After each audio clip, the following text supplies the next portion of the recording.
오늘 본문의 말씀은 쉽게 이야기해서 하나님의 언약궤가 블레셋 사람들에 의해서 이제 탈취당하는 그런 일이 벌어집니다. 그런 과정 속에서 이스라엘 백성들이 엄청난 패배를 경험하죠.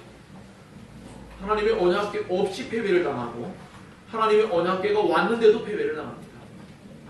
결국은 이 모든 것은 하나님의 뜻 안에 있다는 것을 우리는 배워갑니다. 하나님이 때로는 이스라엘 백성들에게도 패배를 경험시킵니다. 그러나 사실은 하나님이 패배한 것은 아닙니다. 겉으로 보여질 때는 하나님이 패배한 것처럼 보여지지만 결국 하나님은 블레셋 진영으로 가서 그들에게 자신을 나타내시고 자신의 영광을 드러내시며 그곳에서 하나님은 승리하실 것입니다. 본질적으로 하나님은 승리하시지만 우리가 오늘 겪게 되는 이 성경 속에서의 어려움은 이것입니다. 바로 우리 자신들이 때로는 패배를 경험하도록 하나님이 그렇게 이끄시기도 한다는 것입니다. 그리스도인들은 궁극적으로 최종적으로는 반드시 승리하고 우리는 하나님의 놀라운 기업을 얻게 될 것이고 영광을 우리도 누리게 될 것입니다. 하지만 적어도 이 땅의 삶을 살아갈 때에 어떤 영적인 싸움을 우리가 진행해 나갈 때 때로는 어떠한 패배를 경험하면서 그것으로 인해서 어떠한 고통도 경험할 수 있다는 것도 기억해야 합니다. 그래서 우리는 방종하지 말고 오늘 이 말씀을 통하여서 이스라엘 백성들이 과연 왜 패배했을까? 왜 하나님은 이들에게 패배라는 것을 경험시켜 줬을까? 처음의 전투에서 4,000명이라는 사람이 죽어갔습니다. 결코 작은 수가 아니죠. 단순히 홈리와 비느하스를 하나님이 심판하시고자 전쟁이 패배하게 했다면 그 4,000명의 사람들이 너무 억울하지 않겠습니까? 언약궤가 왔을 때는 3만 명이라는 숫자가 또한 죽었습니다. 엄청나게 많은 인들이 죽어갑니다. 이것은 단순히 엘리세상과 홈리와 비느하스의 죄와 잘못만은 아닙니다. 우리는 이제 사무엘상 7장 3절 이하의 3, 4, 5절에 쭉 보면 사무엘이 백성들 미스바로 모이게 하면서 사람들 회개하도록 요청합니다. 그때 이스라엘 백성들이 전부 다 우상을 섬기고 있다는 것이 드러납니다. 이스라엘 백성들은 우상을 여전히 섬기고 있고 또한 하나님도 여전히 섬기고 있습니다. 그들에게 진정으로 회개하려면 진정으로 여호와께 돌아가려면 그 우상들을 모두 타파하고 그 우상들을 모두 찍어내고 그 우상들을 모두 제거하고 하나님께로 와야 된다라고 말씀하셨습니다. 오늘 우리에게도 요청되는 것은 이 영적인 싸움에서 패배의 원인은 뭘까요? 그것은 바로 우리의 마음속에 두 마음을 품고 신앙을 한다는 거죠. 두 마음을 품고 신앙을 하게 되면 우리의 삶 가운데서 영적인 싸움 속에서 패배를 경험할 수 있다는 것을 우리에게 경고해주고 있습니다. 우리는 이스라엘 백성들처럼 당장 어디 나가서 여성들은 더구나 총을 가지고 전투하러 가겠습니까? 남자들도 지금 현재 우리가 전쟁이 당장 일어난 것도 아닌데 그러한 일은 아니죠. 이것을 우리에게 만약에 적용한다면 우린 여전히 블레셋이라는 하나님을 대적하는 자들과 즉 세상이라고 일컬어질 수 있는 그들과 우리는 어떤 전쟁을 하고 있죠.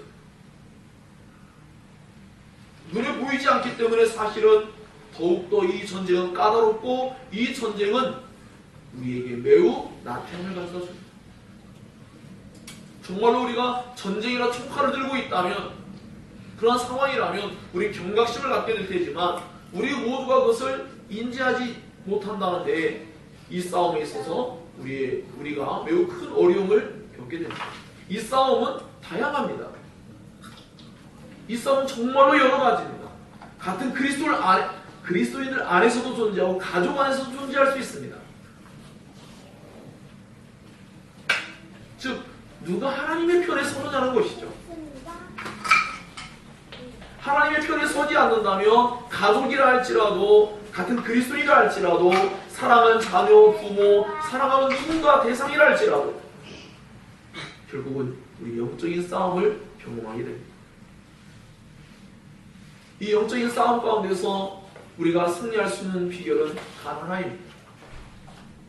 그것은 여호와 하나님과의 올바른 관계에 있습니다. 행여나 여호와 하나님이 임재하시는 상징으로서의 법궤, 그 언약궤를 의지했다가는 패배합니다. 여러분이 그동안 해왔던 종교 행위를 의지하였다가는 패배합니다. 오직 하나님과의 관계만, 오직 하나님의 뜻대로 해가고자 하는 하나님만을 참된 신으로 섬기고 그분의 뜻대로만 살겠다는 진정한 마음이 있어야지만 영적으로 승리할 수 있습니다. 그렇지 않으면 우리는 오늘 본문에 나와 있는 것 같이 4,000명이 죽을 때 그 가족들을 생각해 보세요. 비참한 겁니다. 300명이 죽었습니다. 다시 또 다른 형제가 죽어, 또 다른 부모가 죽고 친척이 죽어가는 소식을 들어야만 합니다.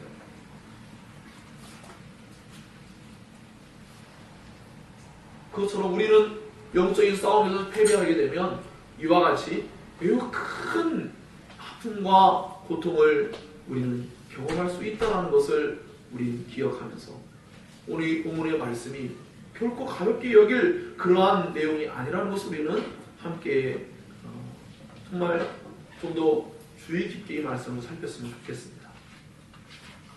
여러분, 초반과 우리가 찬송가 528장을 같이 불렀습니다. 528장에 보면 우리가 3절에 보면 쾌락이 끝이 난다는 말씀이 나오죠. 세월은 빨리 흐르고 주님을 만날 때가 가까이 오겠죠. 예수께서 언제나 우리에게 음성을 들려줍니다.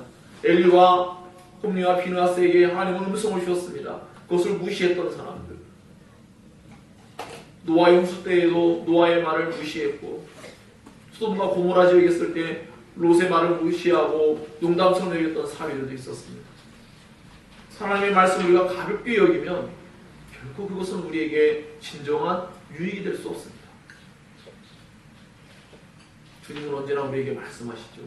늘 주님은 말씀하시고 그 말씀을 성취하시는 하나님이세요. 말씀하지 아니하신 적은 없습니다. 우리가 그 말씀을 가볍게 여길 따름이죠. 그 3절에 아까 나왔을 때 쾌락이라는 말씀이 나왔습니다. 우리는 아마도 여러분은 자신들은 지금 아마 어떤 술이라든지 어떤 약품이라든지 또는 세상에 있는 수많은 다양한 여러 가지 중독될 만한 것들에 빠져 있지 않기 때문에 우리가 쾌락을 저지르며 살아가는 건 아닐 거야 라고 생각할 수 있을 겁니다. 그러나 저는 그렇다고 생각하지 않습니다. 하나님께서 원하시지 않는 것을 하는 모든 것들은 쾌락이 될 수 있습니다. 하나님께서 우리에게 제시한 어떤 무언가가 있습니다. 그 무언가를 하지 아니하고 우리가 자기 즐거움에 빠져 있다면 그것은 쾌락이 될 수 있습니다. 딱 맞는 비유는 아니지만 굳이 조금 더 이해를 돕자면, 사실 우리 소망이가 얼마 전에 수술을 했잖아요. 굉장히 고통스럽고 불편해요. 근데 시험 볼 때도 그렇고 계속 어려움을 겪었죠. 그런데 시험 끝나고 이제 친구들 만나러 갔어요. 그랬더니 엄마에게 연락이 왔어요. 엄마, 저 친구들하고 PC방에서 2시간만 이렇게 지내다 올게요 하는 거예요.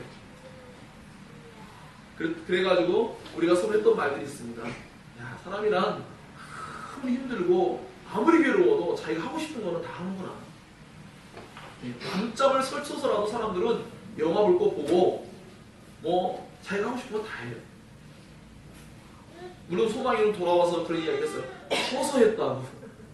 앉아있지를 못하니까 서서 했다고 변명을 했지만 그 서서 하는 피곤함을 다 무릅쓰고서라도 자기가 즐거워하는 것을 하잖아요.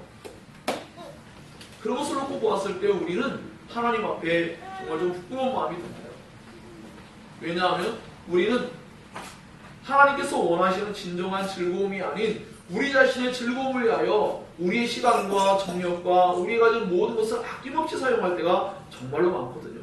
그 많은 피곤함과 그 많은 어떠한 물질적인 부분들, 시간, 많은 것들을 다 포함해서라도 기꺼이 그 대가를 치르고라도 자기가 원하는 즐거움을 절대로 포기하지 않을 때가 많습니다.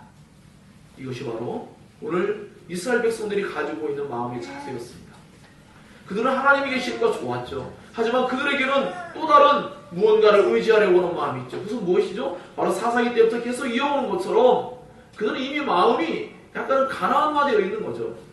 그들은 마음속에 이미 세속화된 마음이 있기 때문에 한편 마음에 어느새 자기도 모르는 사이에 하나님을 의지하고 하나님을 따르고 살아가는 즐거움보다 세상에 있는 많은 것들에 대한 즐거움을 쫓아가는 그런 마음들이 있죠. 그것이 우상이 될 수 있는 거죠. 오늘날 누가 그리스도인들이 자기네 집에다가 불상을 갖다 놓고 어떤 조각을 파가지고 놓겠습니까? 아까도 말씀드렸지만 오늘날의 영적인 전쟁은 보이지 않기 때문에 더욱더 우리가 어떤 면에서 좀 나태해지고 예민하게 서 있지 못하는 거죠. 우리의 마음속에 수많은 우상들이 조각되어 있습니다. 여러분 자신들이 날마다 깎고 있습니다. 여러분 자신들 날마다 무언가에 애착을 갖고 좋아하는 그 모든 것들은 조각을 계속하여 여러분이 다듬고 있는 것이라고 보면 정확합니다. 그것이 놓여있기 때문에 하나님을 사랑하는 마음이 약화되어 있는 거죠. 그리고 그것은 결국 영적인 전쟁에 나아갈 때에 여태까지 해왔던 수많은 종교적 행위들을 이제 끌고 갑니다. 이럴 때 기도를 더 해야 돼. 이럴 때 무언가를 더 해야 돼. 하면서 그런 것들을 의지합니다. 그러나 그것은 이스라엘 백성들이 법궤를 의지하였을 때, 하나님의 법궤를 의지하고 하나님의 언약궤를 의지하였을 때에도 그들이 패배한 것과 같은 패배를 경험하게 될 것입니다. 법궤와 하나님의 언약궤는 하나님의 언약궤지 하나님은 아닙니다. 우리가 하는 종교행위의 모든 것들은 정말로 소중합니다. 그러나 그것들이 나를 단순히 무언가 여러 가지 많은 좋은 신앙에 많은 것들을 고양시켜주고 또 그것을 더욱더 뛰어나게 해준다고 해도 그것이 하나님을 향하고 하나님과의 관계를 더욱더 깊이 만들어주고 친밀하게 만들어주고 그분의 뜻대로 살 수 있는 힘을 가져다 준다면 좋은 것이겠지만 그것이 아니라면 우리는 종교적 행위는 열심히 하고 있지만 영적인 싸움에서는 자주 패배할 수밖에 없는 것이죠. 그러므로 오늘 본문에 나와 있는 것 같이 사실 어떤 면에서는 이가봇과 같이 하나님의 영광이 떠난 것 같이 오늘날 그리스도인들도 또 교회들도 사실은 이와 같이 하나님의 영광이 떠난 것과 같은 일을 경험하게 됩니다. 교회가 패배할 수 있습니다. 교회가 다른 식으로 표현하면 망할 수도 있고요. 흔적도 없이 살아갈 수도 있습니다. 여러분 유럽에 있는 수많은 교회들을 보십시오. 그렇게 유명했던 교회들이 지금은 술집이 되어 있질 않나 수많은 곳에서 찬송이 울려붙은 장소에서 지금은 그곳이 어떤 파티를 여는 장소가 되고 레스토랑이 되고 수많은 어떤 춤을 추는 장소가 되고 잘못된 것으로 지금 변질되어 있습니다. 그들만의 이야기는 아닙니다. 한국 교회 역시 지금 매우 엄청난 어려움 가운데 있습니다. 올바른 교회들, 이단들이 더 많은 돈을 지불하고 사가고 간판을 달아놓고 버젓이 정상적인 교회인 것처럼 그러나 이단들이 지금 엄청나게 많은 활동을 하고 있습니다.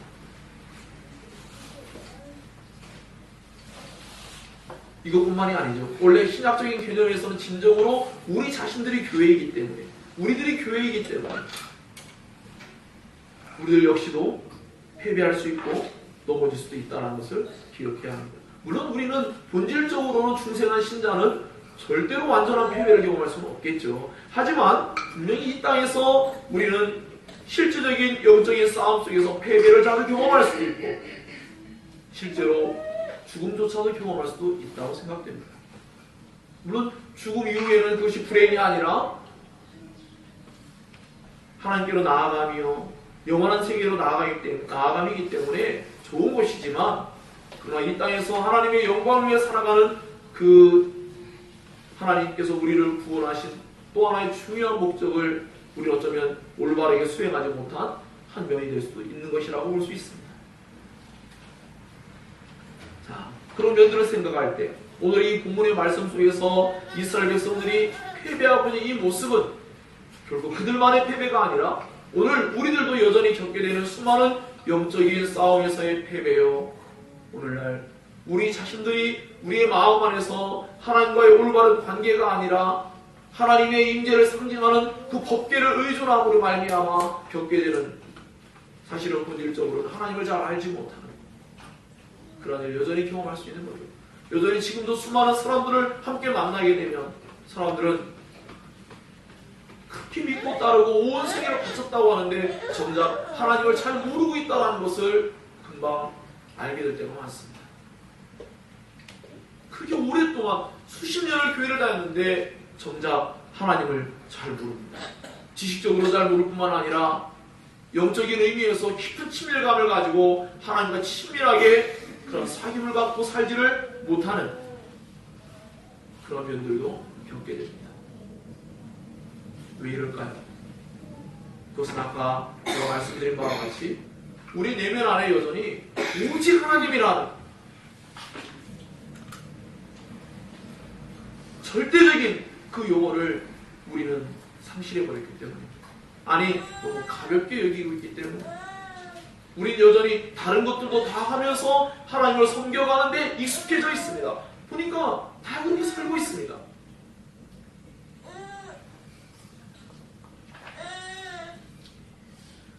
그러므로 사랑하는 여러분, 제가 무차 말씀드리지만 우리는 사사시대를 살고 있는 것만 같고 그렇습니다.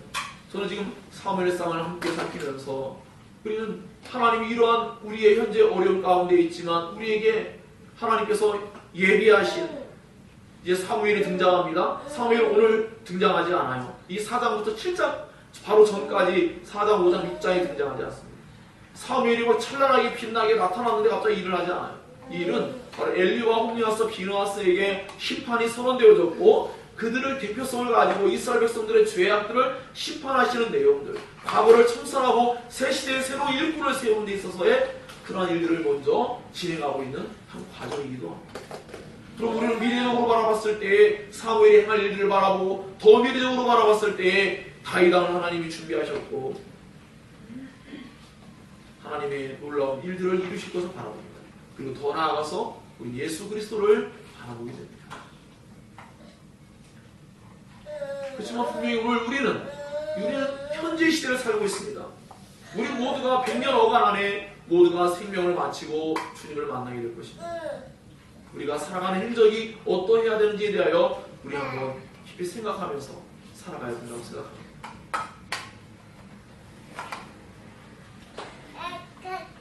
이스라엘 백성들에게 오늘 성경 말씀은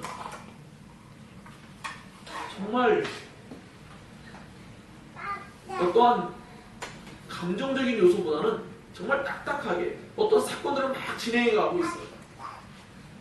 거기에 어떤 자비를 베풀 마음이 전혀 없는 것 같아요. 사람들의 그 잘못된 일들을 하나님이 하나하나 이제 문제를 해결해 가십니다. 근데 그것이 블레셋이 아니라 이스라엘 백성이라는 데에 우리 어려움이 있다는 것을 말씀드린 바가 있습니다. 자, 그래서 이와 같이 이스라엘 백성들은 처음의 패배의 원인을 그들 자신들의 어떤 전술과 전략의 문제가 아니라 가만히 보니까 여호와의 법궤가 없잖아. 여호와의 법궤를 가져와야 우리가 승리할 수 있을 거야 라고 생각하며 여호와 법궤를 찾습니다. 사실은 어떤 면에서는요, 전쟁의 패배는 당연해요. 왜냐하면 이스라엘 백성들은 정규 군인들이 아닙니다. 농사를 짓고 있다 어떤 사건이 벌어지면 야 모이자 해서 모여가지고 나가는 그런 수준입니다. 하지만 블레셋은 잘 훈련된 용병들이 있어요. 그래서 이미 전쟁은 일반적으로 보았을 때 그들이 승리하는 게 너무나 마땅해요. 하지만 이스라엘 백성들은 뭔가 다른 생각을 가지고 있어요. 그들은 하나님의 언약 백성이라는 뜻을 가지고 있기 때문에 그들은 이 전쟁이 벌어질 때에 하나님이 당연히 함께 하겠지 라고 하고서는 그들은 겉으로 봤을 때 일반적인 예를 초월한 그런 행위를 할 때가 있습니다. 우리 역시도 그럴 때가 많아요. 일반적으로 어떤 노력을 기울이지 않고도 하나님이 계시면 우리 이렇게 될 거야 라고 바라고 여기는 것들이 참 많습니다. 그런 곳에 패배가 주어졌고 4,000명이라는 엄청나게 많은 그러한 사람들이 죽어갔습니다. 그들은 거기에서 자신들의 뭔가 잘못을 깨달았어요. 근데 깨달은 것조차 오류가 발생했습니다. 그것은 무엇이었냐면 바로 여호와 하나님과의 관계 안에서 문제를 해결해야 되는데 여호와 하나님의 임재를 상징하는 법궤만을 가져온다면 그 법궤는 하나님이 언제나 함께 하시기 때문에 법궤가 온 것은 하나님이 함께 하는 것이다 여긴 거예요. 그렇지 않습니다. 이스라엘 백성들이 하나님을 진정으로 사랑할 때 하나님이 그들과 함께 하시는 것이죠. 여러분 자신들이 하나님을 진정으로 사랑할 때에 하나님이 여러분과 진정으로 함께 하는 것입니다. 물론 그럼에도 불구하고 하나님은 안 계신 곳이 없고 하나님은 사실 이스라엘 백성들에게서 아주 떠나신 것도 아니었습니다. 하지만 적어도 어떤 하나의 사건들 속에서는 하나님이 그들이 생각한 그런 하나님으로서 등장하지를 않는 거죠. 하나님이 부재하시는 거죠. 등장하지 않는 거죠. 이것을 우리가 사사기 때부터 계속 배워왔습니다. 즉 사람들이 하나님은 이러이러한 분이야 라고 자기들 스스로 판단하고 생각하고 어떤 행동을 취합니다. 하나님은 그것에 반응하지 않습니다. 이제 조금 있으면 드러나겠지만 법궤가 이제 블레스인으로 넘어갑니다. 블레스 사람들은 자기들이 섬기고 있는 수많은 우상들처럼 이 법궤도 그 중에 하나에 불과하고 그것을 자기들 마음대로 옮겨놓을 수 있고 그것을 마음대로 조종할 수 있다고 생각하지만 하나님은 절대로 그렇게 허락하지 않습니다.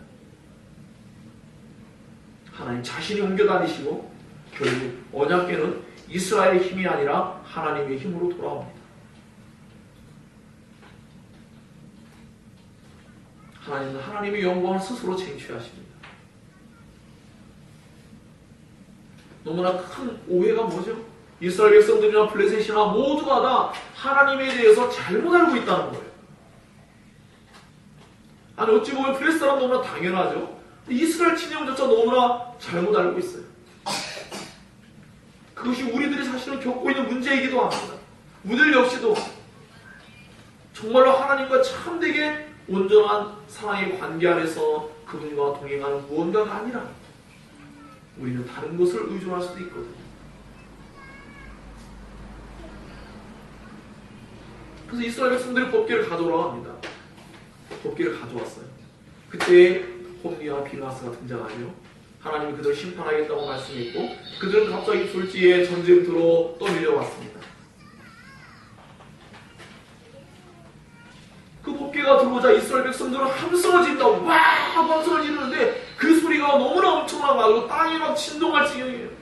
블레셋 사람들에게 다 들려질 정도로 너무나 엄청나 사기가 막 충천하고 모두가 이제 승리는 우리의 것이라고 생각하며 그 모두가 외쳤습니다.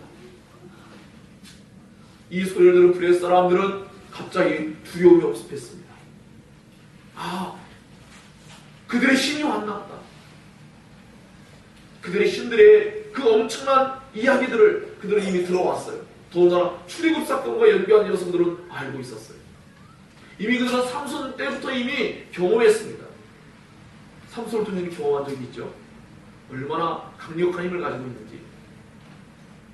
그런데 신기하게도 그러한 과정 속에 있을 때 오히려 그 두려움 가운데 블레셋 사람들이 이제는 뭔가 두려움 속에서 이스라엘 백성들이 나타나면은 다 오합지졸이 되어지고 이스라엘 백성들이 승리하는 장면이 연출돼야 되는데 전혀 그렇지가 않고 야 너희들 마음을 담대하고 대장부처럼 돼가지고 너희들 종이 되기 싫으면 온 힘을 기울여 싸워야 된다라고 그들은 여기면서 이제 그들은 이 싸움에 임하게 됩니다. 그것은 너무나 우연한 듯하고 그것은 너무나 그들의 마음의 각오가 그들에게서 나온 것만 같지만 성경의 전체적인 틀을 놓고 보면 하나님께서 섭리하셨다고밖에 말할 수가 없어요. 성경의 수많은 곳에서 하나님께서 역사하시며 사람들의 마음이 촛밀처럼 녹기도 합니다. 우리 여호수아서에서 이미 보았다시피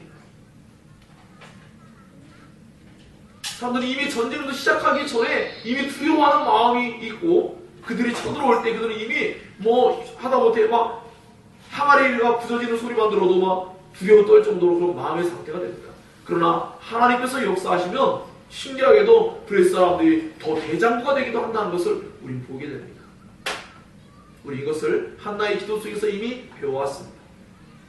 하나님은 모든 것을 세울 수도 있고 낮출 수도 있고 모든 것을 하나님이 원하신 바대로 행하실 수 있다는 것을 배웠습니다. 하나님 온 우주 만물을 사용하시고 하나님 모든 자연환경, 모든 동식물, 하나님은 모든 것을 사용해서 하나님이 원하시는 것을 이루어갈 수 있다는 것을 기억해야 합니다. 이것은 양날의 검과 같죠. 우리가 하나님과 이가 올바를 때 하나님은 모든 것을 사용해서 우리의 모든 좋은 것, 모든 것이 하나님께 선을 이루도록 은혜를 주시나 또 한편은 모든 것이 우리에게 정말로 칼처럼 다가올 수도 있는 것이죠. 물론 그것은 우리를 심판하고자 하는, 그러니까 완전히 멸망시키고자 하는 의도는 아닙니다. 하지만 적어도 그러한 것들을 통해서 하나님은 하나님의 백성들이 하나님께로 돌아오기를 원하시는 것입니다. 자, 전쟁이 벌어집니다. 어떤 일이 벌어졌죠? 엄청난 살육이 시작됐습니다. 앞에 있던 사건의 거의 10배 가까운 3만 명이라는 사람들이 죽어갑니다. 정말 도륙을 당하는 거예요. 얼마나 당황했겠습니까? 당연히 승리할 줄 알고 막 밀고 들어갔는데 그들은 도망하기 바쁩니다. 오늘 엘리사에게 달려온 사람이 어떻겠습니까? 죽다 살아온 것처럼 막 겨우 도망갔잖아요. 그들은 쫓겨가면서 무슨 생각을 했을까요? 법궤가 있는 우리가 왜 패배했을까? 근데 그들은 정말 생각할 게 있어야 했습니다. 그것은 바로 그들이 하나님과의 관계가 이미 잘못되어 있다는 것을 그들은 먼저 생각했어야 되는데 법궤를 의존하고 있었던 거죠.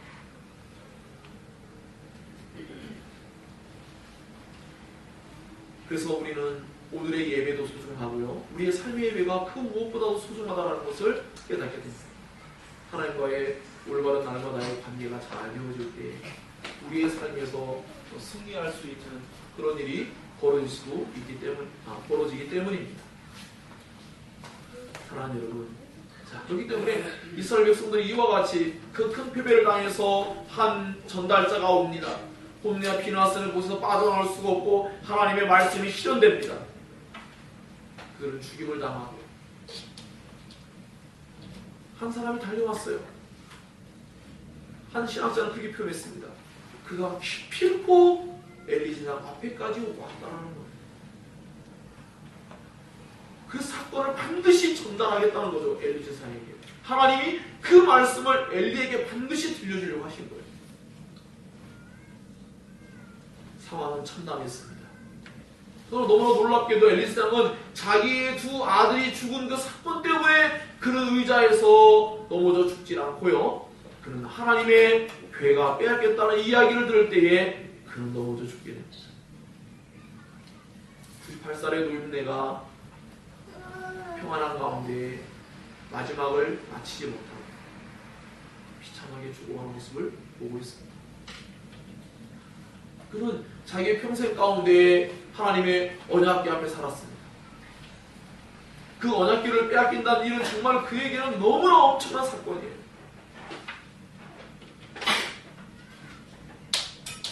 적어도 그는 하나님을 향한 그 모든 전 신앙이 무너질 것만 같은 그런 상황에 놓인 것이죠.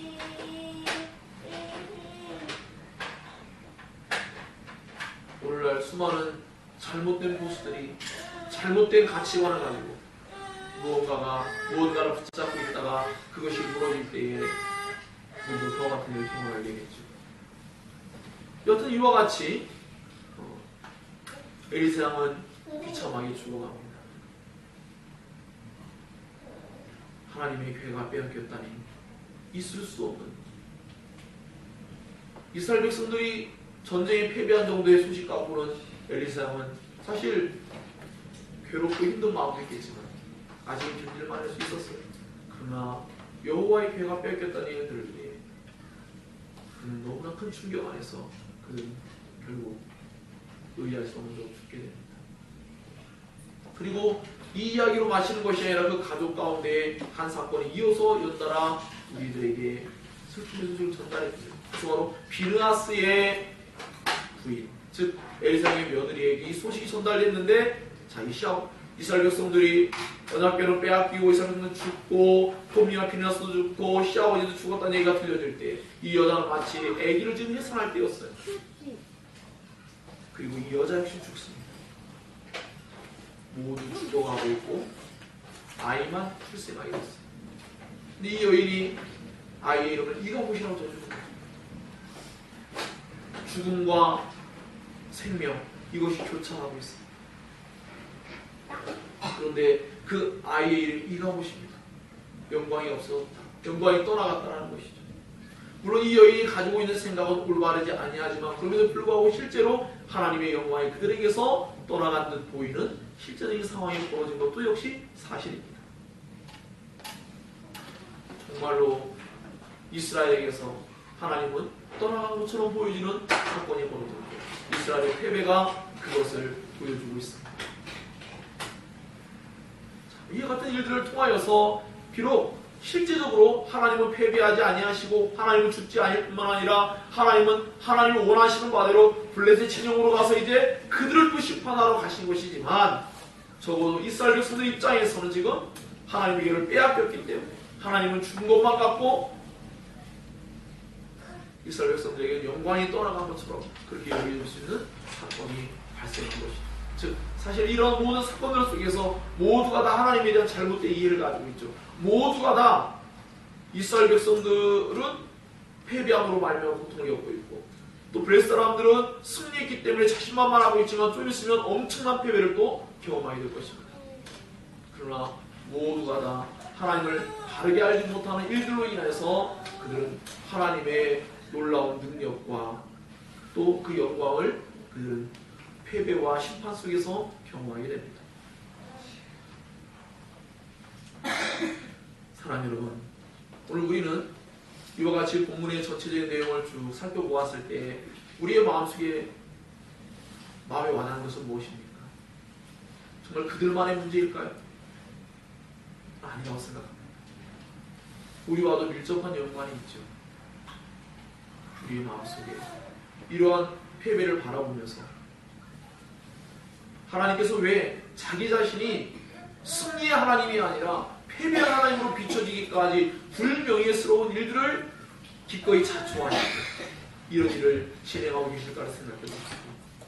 때로는 하나님이 우리 그리스도인들을 넘어지게 만드시고 또 우리 그리스도인들이 어떤 부끄러움을 당하게 놓아줄 때 하나님 자신이 부끄러워질 수도 있고 하나님 자신이 불명예스러울 수도 있지만 하나님 때로 그런 것들을 허용할 수 있다는 겁니다.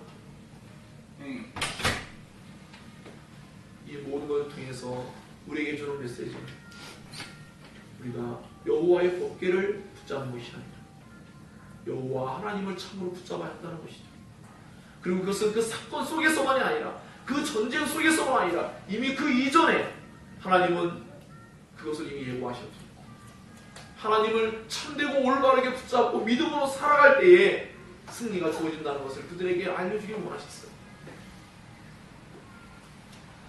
사랑하는 여러분, 오늘 이 말씀을 통하여서 우리 모두가 다 날마다의 우리에게 들려주시는 하나님의 음성을 결코 가볍게 흘러 떠내려보내지 마시고 이 말씀을 붙잡고 우리의 마음속에 나는 그렇게 쾌락을 추구하는 사람은 아니야.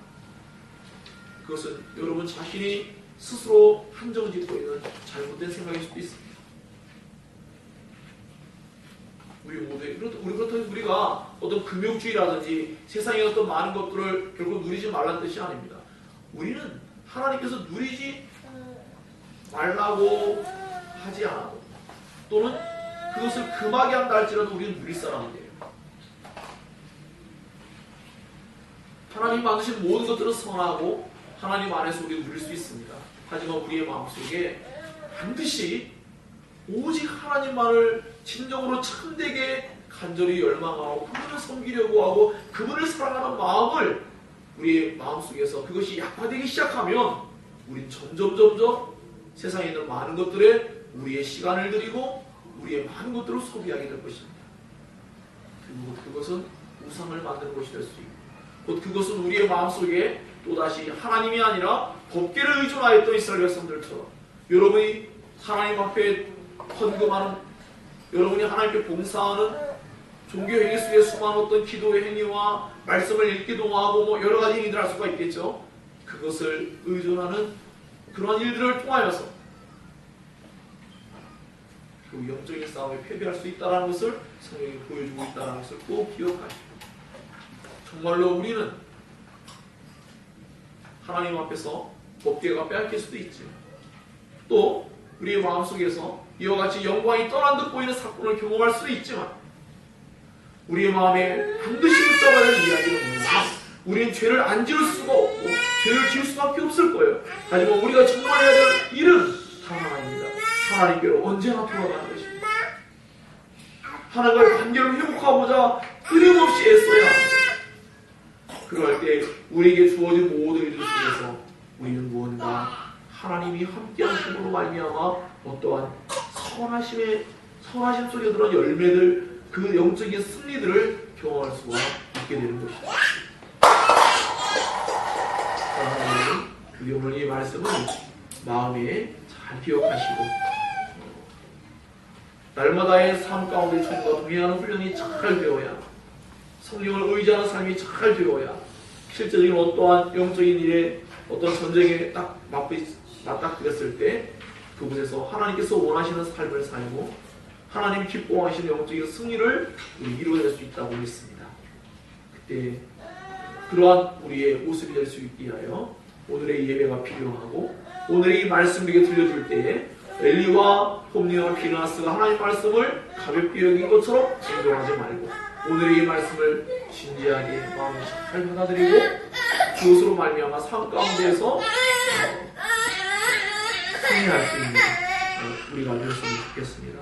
오늘 이 말씀을 꼭 붙잡고 우리가 함께 주님의 영광을 드러내고 또 주님의 영광이 함께한 우리의 승리하는 영적인 삶이 되기 위해서 오늘 이 말씀을 마음속에 자신에게 잘 적용하면서 그렇게 하나님과의 관계가 회복되는 우리가 되기를 주의 이름으로 축원합니다. 기도하겠습니다. 들은 말씀을